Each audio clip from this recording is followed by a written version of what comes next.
Quando as crianças brincam, eu as ouço brincar. Qualquer coisa em minha alma começa a se alegrar. E toda aquela infância que eu não tive me vem numa onda de alegria que não foi de ninguém.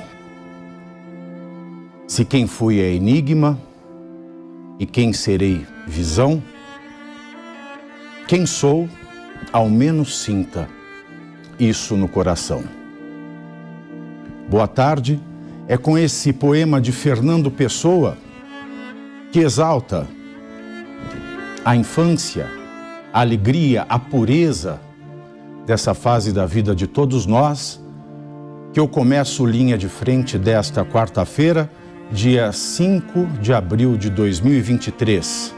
Os nossos convidados hoje são Rodolfo Maris, Fernando Capês, Felipe Monteiro e Deise Tchocari, e nós abrimos a edição do Linha de Frente de hoje com essa notícia triste, essa notícia realmente avassaladora.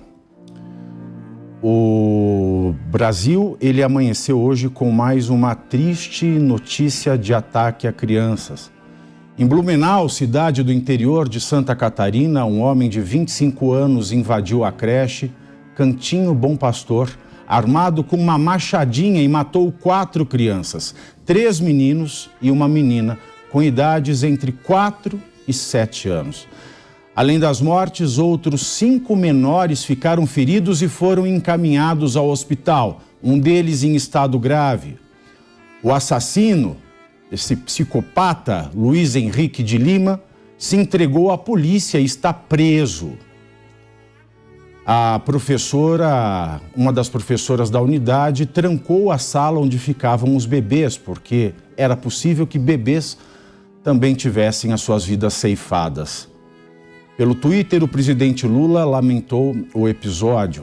Não há dor maior que a de uma família que perde seus filhos ou netos, ainda mais em um ato de violência contra crianças inocentes e indefesas. Meus sentimentos e preces para as famílias das vítimas e comunidade de Blumenau diante da monstruosidade ocorrida na creche Bom Pastor. Fecho aspas. Bom, meus queridos amigos, boa tarde. Infelizmente nós começamos com essa notícia que é de dar um nó na garganta da gente.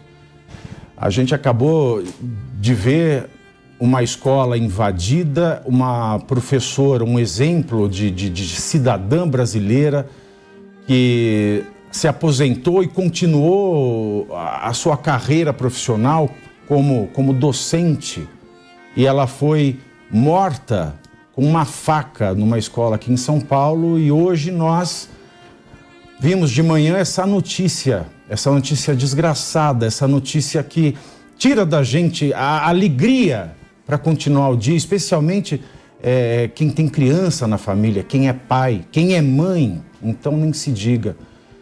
Deise Tchocari, onde é que nós vamos parar? Bom, boa tarde a todos, colegas aqui. Olha, Pavinato, eu não sei, assim, a gente estava chegando aqui na Jovem Pan hoje para gravar o Linha de Frente, estava conversando com as gurias que trabalham aqui, e algumas são mães, e elas estavam falando que estão com medo de levar as crianças para as creches, porque isso está ficando recorrente, né, essas invasões à escola. Deise, eu vou pedir só um minutinho, vou pedir para alguém da técnica do microfone arrumar o seu equipamento. Vou começar aqui com o Fernando Capês e assim nós damos continuidade. Capês. Olha, é difícil, em primeiro lugar, a gente se posicionar sem deixar a emoção, né, influenciar as nossas palavras. É algo absolutamente revoltante. Tem uma frase atribuída ao poeta Alexandre Herculano que diz: quanto mais conheço os homens, mais estimo os animais. O homem, sem dúvida, é capaz de fazer ações extremamente nobres, mas a história da humanidade está repleta de ações violentas, covardes e que são capazes de chocar qualquer pessoa.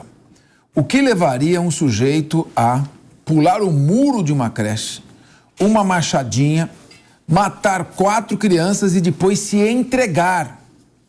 Então, quer dizer, a loucura dele é uma loucura controlada, é uma loucura moderada.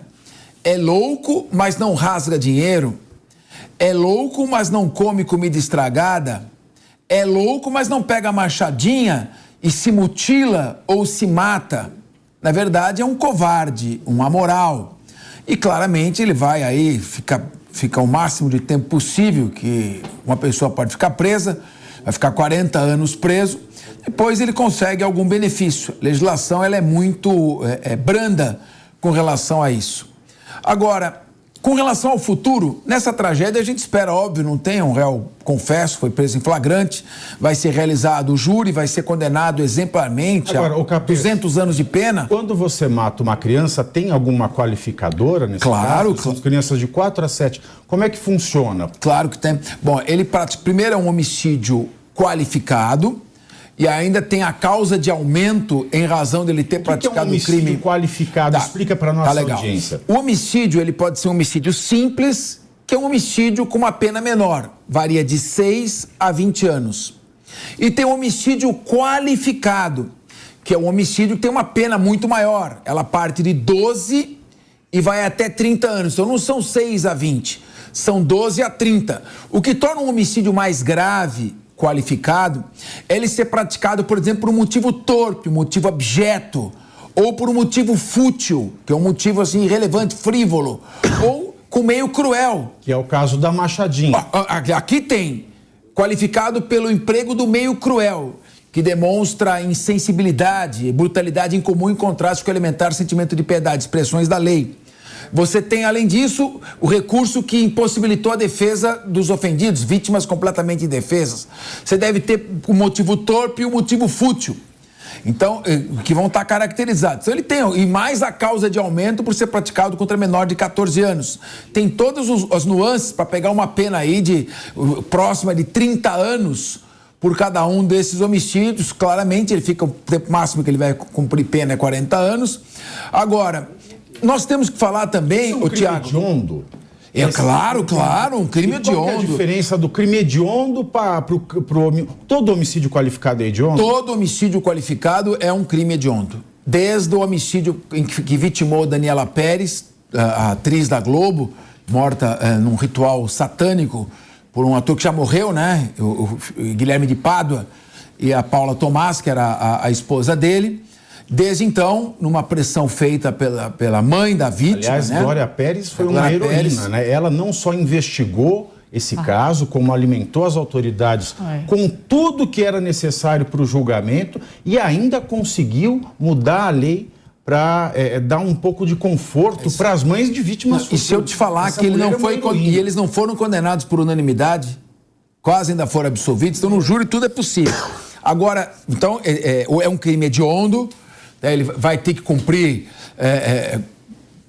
40% da pena, porque ele não é reincidente, né, para obter o livramento condicional, e ele tem que ser acompanhado de perto. Talvez, provavelmente, ele vai ficar num seguro, mas o destino dele num presídio, realmente esse tipo de crime tem um código entre os criminosos com relação a estuprador e quem pratica esse tipo de chacina com relação à criança. Ele vai ficar protegido, mas a médio prazo ele vai ter algum encontro ruim, um fim provavelmente parecido com o que ele provocou nas pessoas. Isso eu não desejo, mas tem que tomar muito cuidado para ele ser isolado. Agora, a questão que eu queria colocar, que eu acho importante, a Deise estava começando a colocar aqui, ela colocou muito bem, vai falar sobre isso, do medo que as mães estão tendo de colocar os filhos nas creches. É importantíssimo que se crie um grupo dentro da Polícia Federal, em conjunto com as polícias estaduais, polícias locais, departamentos especializados, para pesquisar o que é falado nessa chamada Deep ou Dark Web. Esses assassinos covardes que nos revoltam, eles são celebrados, exaltados nestas redes.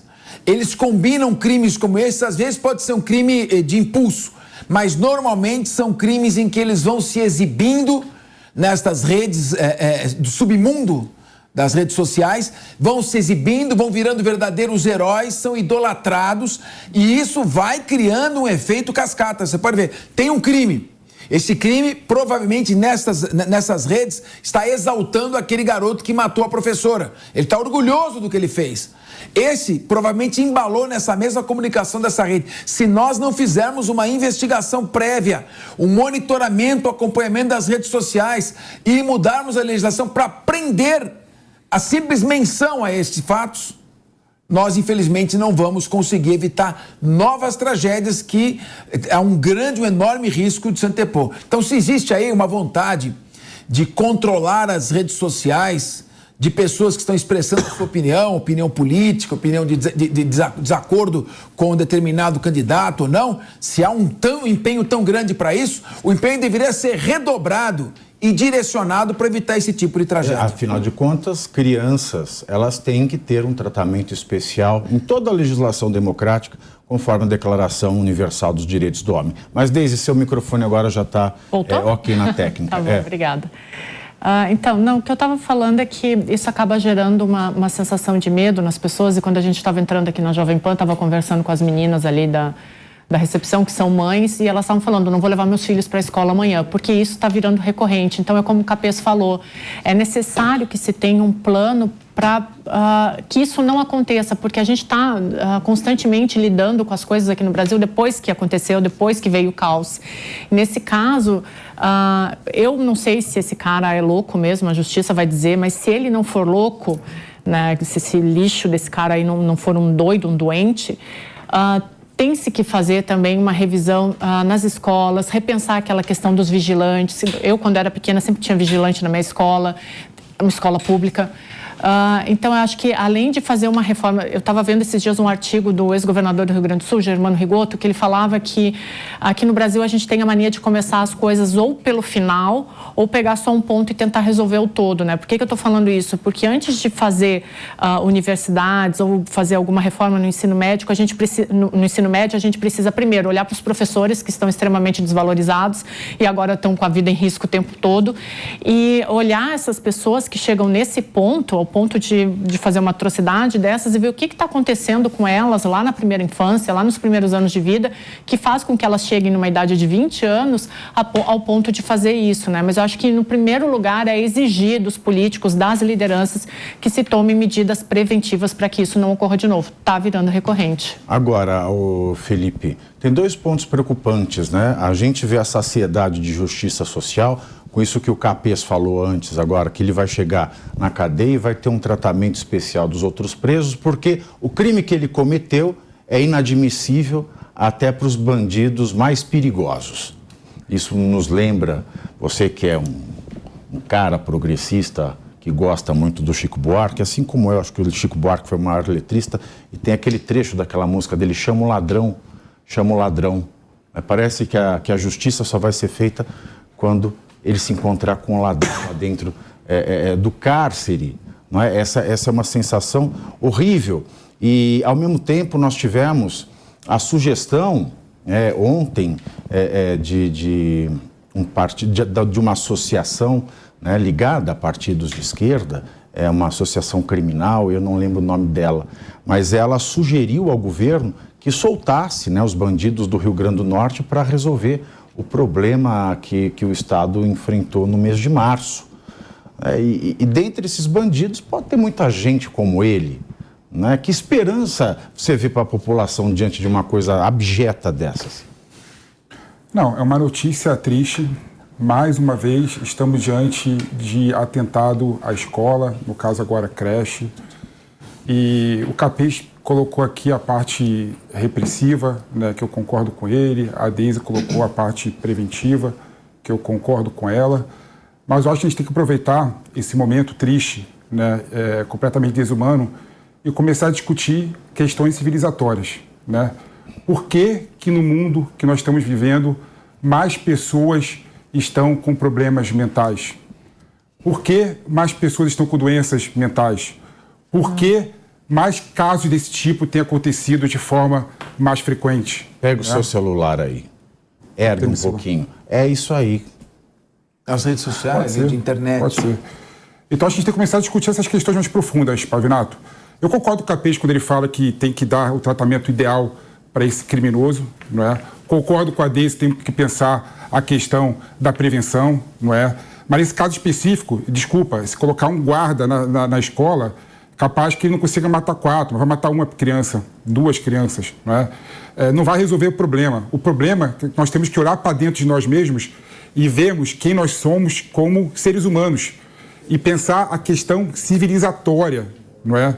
O mundo está doente. Também. É impressionante como o mundo está doente, Pavinato.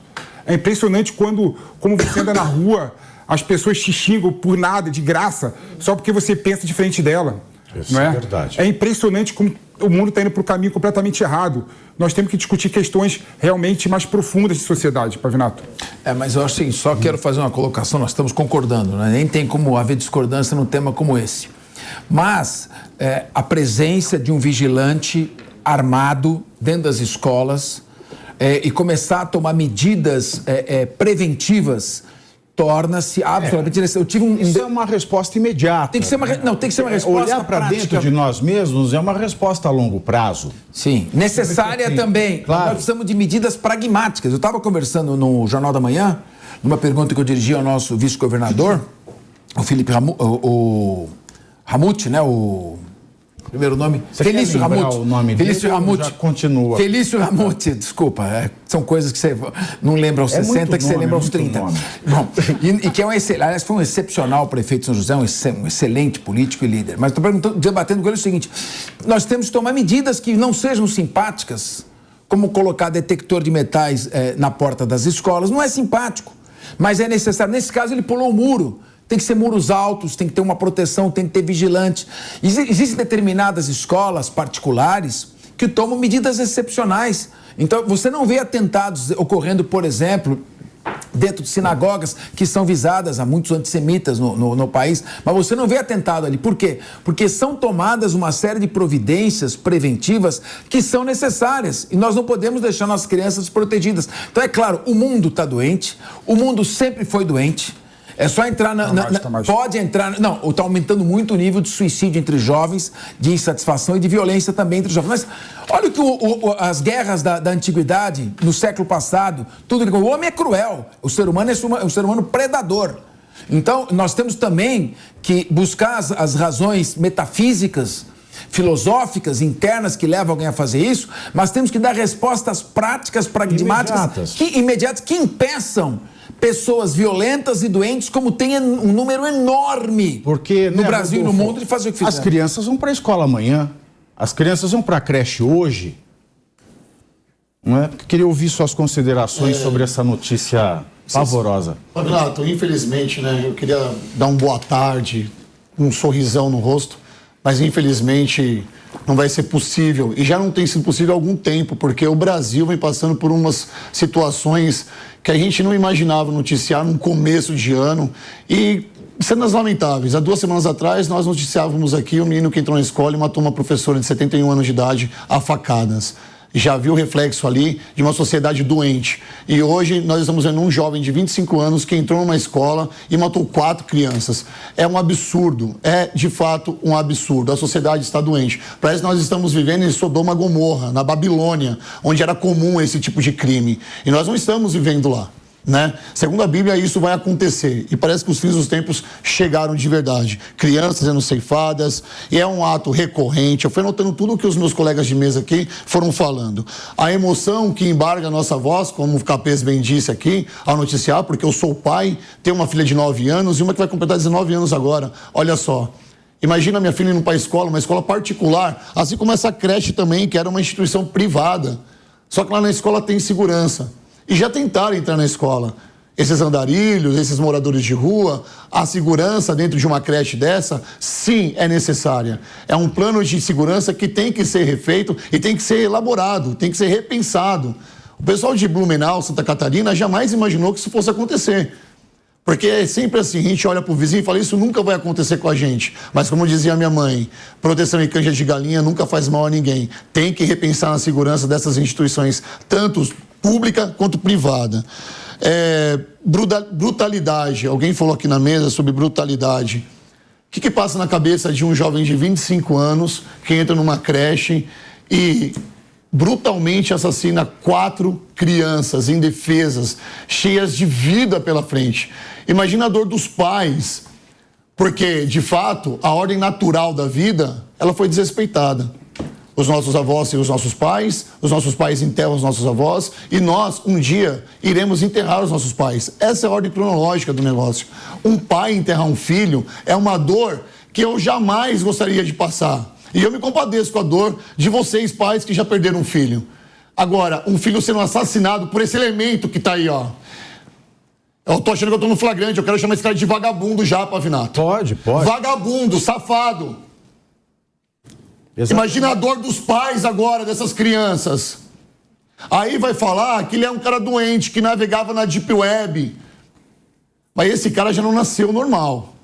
Alguma coisa na cabeça dele já não era normal. Aí vai falar que era o bullying, vai falar que ele tinha sofrido, vai falar que ele foi abandonado pelo pai, abandonado pela mãe. Eu também fui abandonado pelo meu pai. Eu também não tive uma mãe que foi exemplar toda a minha vida. E nem por isso eu me tornei um assassino vagabundo. Quantos de vocês agora estão nos assistindo que tem o seu seio familiar desestruturado, mas vocês estão trabalhando, não sai por aí matando pessoas? Aí fica uma pergunta aqui para vocês que são advogados na mesa. Tem alguma possibilidade dele ser declarado maluco e ter a sua pena diminuída? Sim, existe. Existe a possibilidade e, a meu ver, é até recomendável que ele seja considerado inimputável como psicopata, porque no caso de ele ser declarado inimputável, psicopata, é imposta uma medida de segurança. E a medida de segurança leva ele à internação. Teve uma recente decisão do Supremo Tribunal Federal absurda, dizendo que o máximo tempo que ele pode ficar internado é o máximo tempo de cumprimento de pena. Não, na medida de segurança, o correto é que ele só saia o dia que melhorar. Evidentemente, tá na cara, dá para perceber, eu não sou médico, assim, psiquiatra forense. Não sou psiquiatra forense, mas olha a maneira como ele está encarando a câmera. É só você, olha lá, ele tá orgulhoso, olha lá, olha o olhar dele, ele tá orgulhoso do que ele fez. E o olhar dele dá para ler esse olhar, ele tá pronto para fazer de novo. Então, esse sujeito que você colocou muito bem, tratou ele muito bem, esse assassino, ele merece sim, não só uma repressão exemplar, mas não só ele, porque ele vai ficar bastante tempo preso. Ele deve ficar aí, ou se ele for considerado semi-imputável, ou que responsabilidade diminuída, ou inimputável, ele ficará muito tempo. Agora eu quero saber o seguinte: quais são as pessoas que idolatraram ele na Deep Web? Quais são as pessoas que o estimularam a fazer e que estão elogiando o que ele está fazendo? É para isso que também o Congresso Nacional tem que olhar. Ele tem que criminalizar estas condutas. O direito penal não criminaliza quem simplesmente se manifesta o seu pensamento. Penseiro não paga a gabela, o pensamento é impunível, mas a expressão do pensamento que leva a estimular uma pessoa como essa tem que ser considerado um crime inclusive de participação no homicídio, porque se nós não tomarmos as medidas, que o Tiago colocou bem, se a partir de tragédias como essa e da professora, nós não adotarmos medidas práticas e imediatas, eu digo para vocês, não precisa ter bola de cristal, vai acontecer novamente. Nós precisamos tomar medidas urgentes. Esse tipo de situação, desde que houve o primeiro homicídio praticado em escola, aquele massacre na escola do Colorado, eu não lembro agora o nome da escola, no estado do Colorado, em que foram mortas 12 crianças, se não me engano. Acho que é Columbine, se não me engano. Isso, tiros de Columbine, exato. Columbine. Foi em 2003. De 2003 para cá, foram 24 crianças mortas em seguidos atentados entre escolas. O mais grave até então, pelo número de vítimas de realengo no Rio de Janeiro. Então, isso cria um efeito que a psicologia forense chama de mimetismo. Um vai querendo imitar o outro, aparecer mais do que o outro, obter ele está orgulhoso. Eu não gosto de usar essas expressões, me desculpe, meus alunos, mas esse vagabundo está orgulhoso, olhando para a câmera de televisão aqui, olhando, está aparecendo, ficou famoso.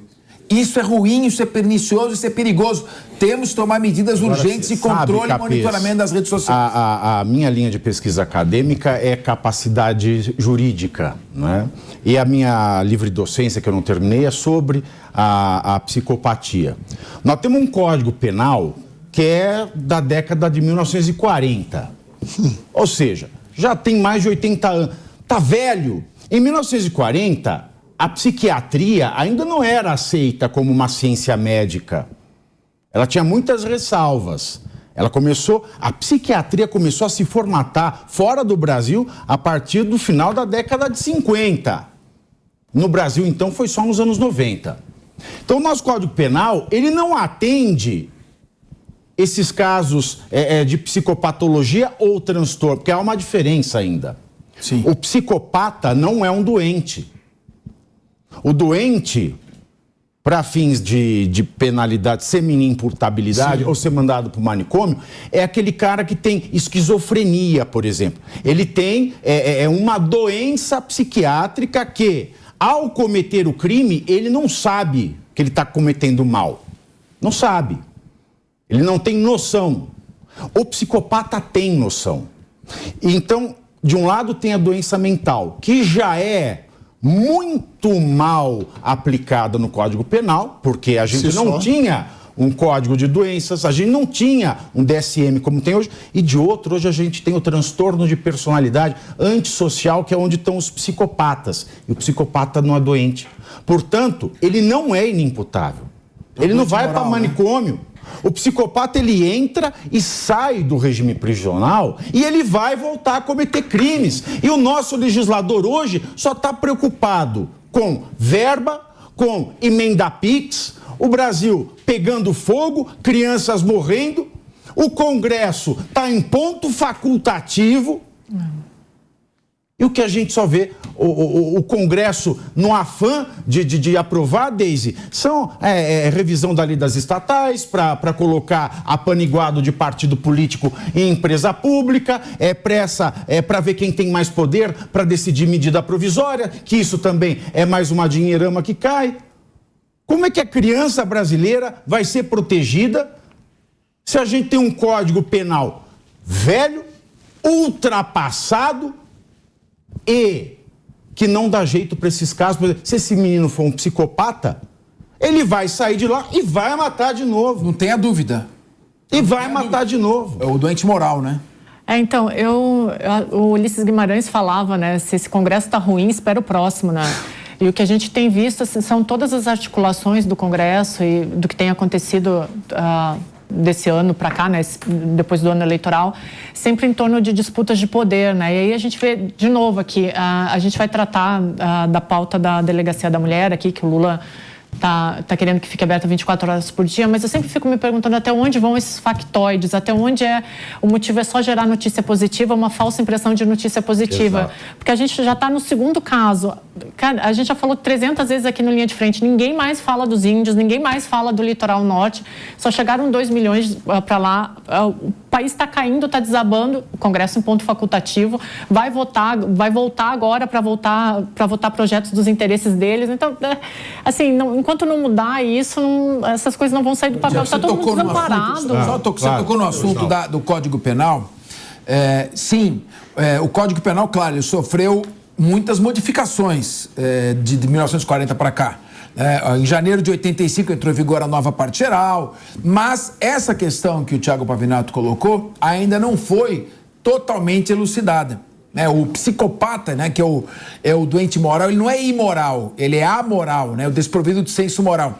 Quando você cai num psiquiatra forense, o que acontece, Thiago? Às vezes ele não sabe propriamente como qualificar aquilo. Maníaco do Parque, Suzane Richthofen, assim por diante. O Champinha ainda faz. Então, o que ele faz? Ele coloca semi-imputável. Ou seja, eu não afirmei que ele é inimputável, não tem elementos para saber, e são exames difíceis para fazer essa constatação, e também não é imputável. Ou seja, aquele cara que pode responder. Então, ele é semi-imputável. Tá. Qual é a consequência disso? A gente sabe que o inimputável vai por... Então, mas a pena é reduzida. Então, é um prêmio. Então, esse é o problema. Como o perito fica na dúvida, será que eu declaro ele completamente inimputável, um psicopata moral, ou totalmente responsável e capaz de entender o que faz? Bom, na dúvida, vou colocar ele como semi-imputável. Isso leva a pena a redução até 2/3. Então a legislação, sim, acaba sendo um prêmio para o sujeito. Então a legislação precisa ser aperfeiçoada, precisa mudar. E sobretudo, no caso de imposição de medida de segurança, Não tem como a medida de segurança cessar pelo tempo máximo de pena, porque o sujeito é perigoso. Passou o tempo máximo de pena, ele é colocado na rua. O que aconteceu com o bandido da luz vermelha? Pois é, exatamente. Pedrinho Matador. E o acesso nessa época desses dois criminosos era bem diferente do que hoje. Hoje o acesso está mais fácil. A gente dá graças a Deus aqui dele não tá com uma arma de fogo na mão, porque poderia ser muito pior. Com certeza. Poderia ser muito pior. Assim como o caso do menino que deu as facadas no professor, na professora, aquele delinquente, de também não estar com uma arma de fogo, porque seria muito pior. Você tem uma consideração, cara? Eu acho que é importante discutir repressão, Capês. Estou de acordo contigo, né? Mas a questão de tornar o Código Penal ainda mais rigoroso em relação aos imputáveis... Não rigoroso, adequado à psiquiatria, porque ele é inadequado. Tudo bem, concordo com vocês. Não vai mudar o fato de que 4 crianças morreram. O que eles podem fazer para mudar a situação... Mas vai mudar o fato de 4 crianças não virem a morrer. Exatamente. Não, o cara comete um crime desse, Pavinato, desculpa, o cara que é inimputável, semi-inimputável, ele vai cometer o crime independente da forma que o Código Penal legisla sobre a situação dele. A gente tem que discutir questão mais profunda mesmo. O psicopata não tem questão profunda. Aí você está indo contra a psiquiatria. Tem também. O psicopata não muda. Talvez seja uma resposta para a sociedade, Pavinato. Não muda. Eu estou falando, a minha vasta pesquisa de... Talvez seja uma resposta para a sociedade. O psicopata não tem jeito. Mas talvez seja uma resposta. Psicopata não tem jeito. Talvez seja uma resposta. Eu quero saber o que vai fazer para daqui... Semana que vem a gente vir para cá, pro Linha de Frente, e não discutir mais um atentado em escola. Sabe o que eu quero, Thiago? Deixa eu falar. O que a gente tem que fazer para isso acontecer?